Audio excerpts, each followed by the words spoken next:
নমস্কাৰ বন্ধুসকল, আজি মই লৈ আহিছোঁ আপোনালোকৰ কাৰণে দেশ বিদেশৰ কিছুমান ৰহস্যময় তথ্য।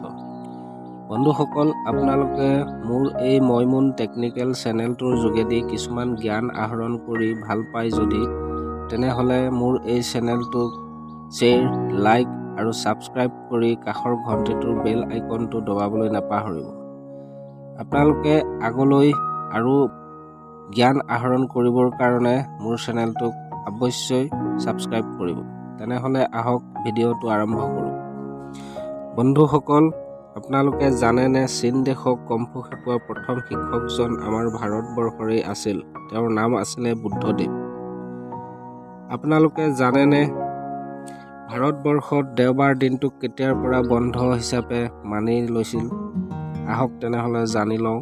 ভাৰতবৰ্ষত দেওবাৰ দিনটোক 1843 চনৰ পৰা বন্ধৰ দিন হিচাপে মানি লয়। বন্ধুসকল, আপোনালোকক জনাওঁ যে বিচ্ছুৱে 6 দিন পৰ্যন্ত উশাহ নোলোৱাকৈ জীয়াই থাকিব পাৰে। বন্ধুসকল, জানেনে ভূটান দেশত ট্ৰেফিক ছিগনেল বেন কৰি থৈছে ভূটান চৰকাৰে। ভূটান দেশখনত আপোনালোকে ক'তো এটা ট্ৰেফিক ছিগনেল দেখা নাপায়।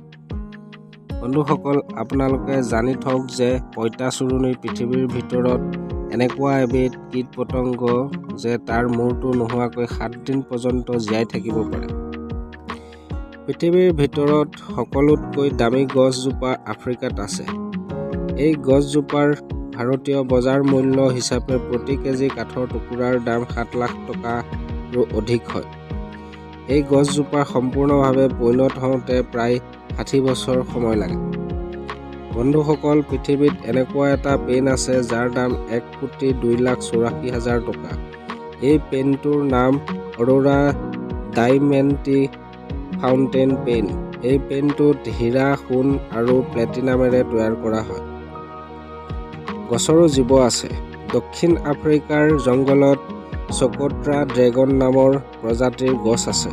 এই গছজোপা কাটিলে মানুহৰ তেজৰ দৰে তেজ ওলায় আৰু এই তেজেৰে মানুহৰ তেজৰ বেমাৰ ঠিক কৰা বৈজ্ঞানিকসকলে। আপোনালোকে জানি থওক, বৰ্তমান ভাৰতবৰ্ষৰ প্ৰধানমন্ত্ৰী নৰেন্দ্ৰ মোদী ডাঙৰীয়াই মণ্টব্লেক কোম্পানীৰ কলম ব্যৱহাৰ কৰে।